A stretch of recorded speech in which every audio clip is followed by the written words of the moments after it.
Hello everyone, welcome back to my YouTube channel. My name is FPL Elman. Today we're going to be going through my UEFA Matchday 12 team selection, my UEFA Matchday 11 team review, and also some transfer thoughts ahead of Matchday 12. But yeah, first of all, I'd like to thank you all guys for the continued support on the channel.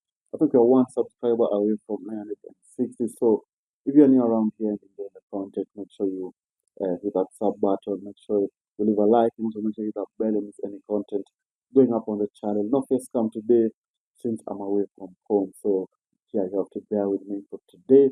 But yeah, without wasting any much time, let's get straight into it. So first I'm going to go through my UEFA match day 11.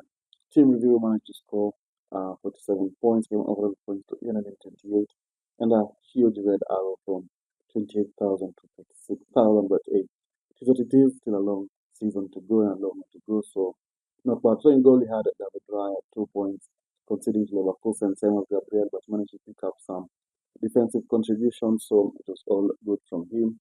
And then we had Upamecano, who I think was subbed off before they conceded for 7 points. Van Dijk and Timber also blank. Then had Vinicius Jr. got an assist for 6 points. Saka blanking, subbed off very, very early on, which was unfortunate.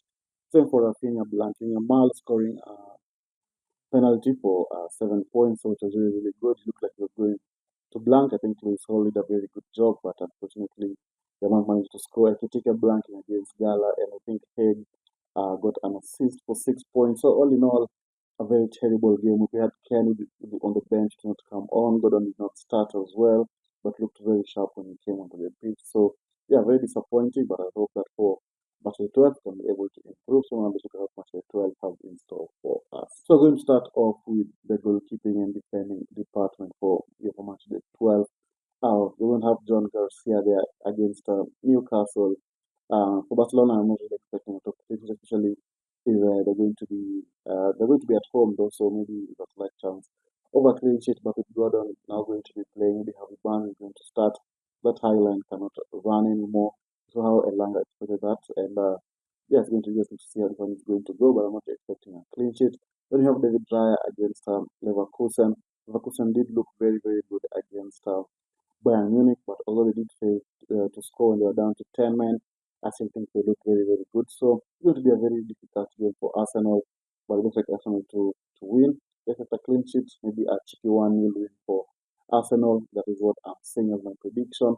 So that's going to go over to Gabriel. There's a clean sheet in there, but I'm hoping for some attacking returns as well from a set piece.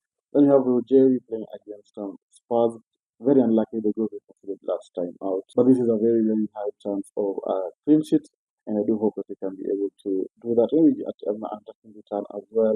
It's been very, very good when it comes to going forward, so attacking return could also go a very, very long way. Then you have Upamecano against Atalanta. I think Atalanta are going to play a very weak squad because they're already out 6-1.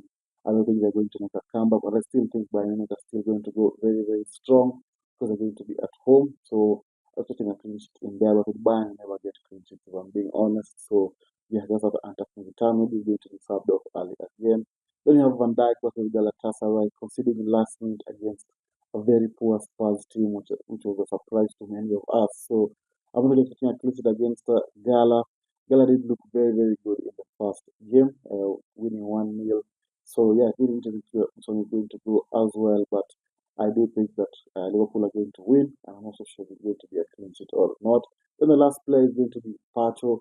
I did have Timber initially, but Timber now looks like it's set to be injured since he was subbed off early on in the game against Everton with a hamstring injury. So I've turned the transfer to Pacho against Chelsea, not the best or ideal fixture, because since Chelsea need 3 goals to qualify, but all I can hope for is a defensive structure from PSG, maybe a nil-nil draw there as they preserve their win their stadium. So that's the defense, and the goalkeeping department looks pretty solid.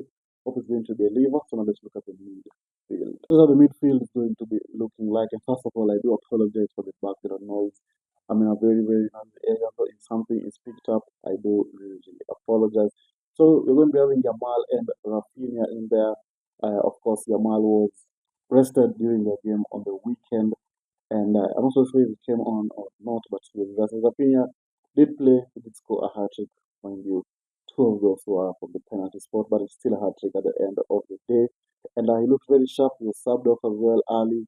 So I'm hoping he's going to be able to start and not rotated against Newcastle, which is a must-win game for them. And I do hope that both Yamal and Rafinha will be able to perform better than they did perform in the first leg, which was absolutely woeful.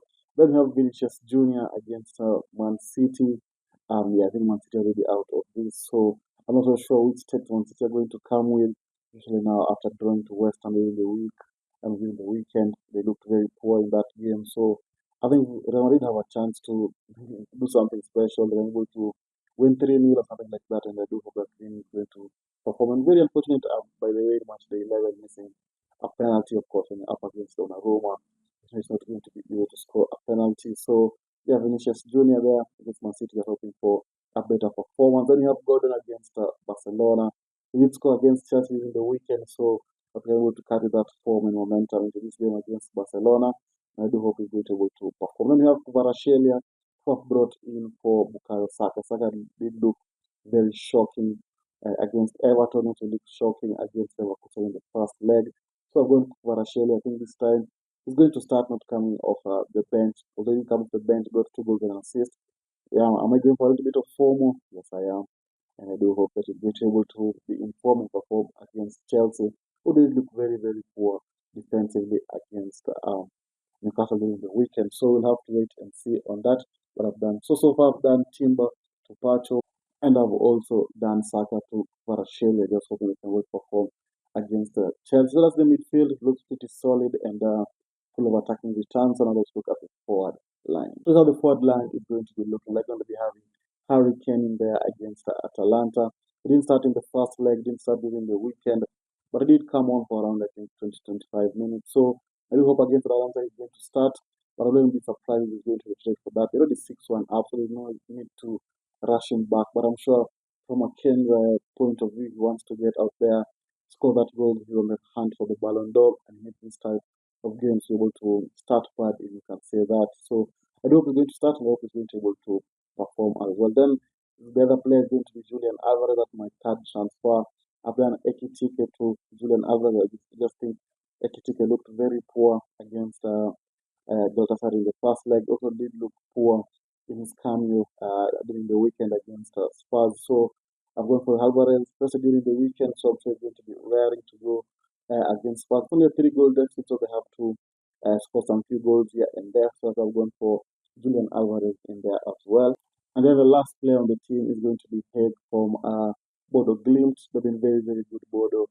Just disappointed that Hag did not get an attacking return. I think he got an assist, disappointed he didn't get a goal when they scored 3 by themselves. But it is what it is. We can take the assist. But I do hope against this game, I think it's going to be a very tight game. And I do think that Sporting are going to turn it around with it or not. I think they're going to score 3 and then they're going to go to extra time. They're going to win on penalties. I mean, that's a very, very bold prediction, but I do think that Sporting are going to turn it around. But I think we'll have to wait and see how it's going to go. But I just hope that Haig is going to have a very, very good game. Well, the forward line looks pretty solid, and this is my team for Matchday 12 team selection. Let me know down in the comments what are your predictions for the game for Matchday 12, and do you think there'll be any upsets? And also let me know how you rate my team. And I'm going to be going live on TikTok before the deadline, maybe around an hour before the deadline. So if you're going to be there, links are down in the description. You can come and check me out. And with that, if you manage to reach this far, don't forget to leave a like and subscribe. And I'll see you all guys later. Bye bye.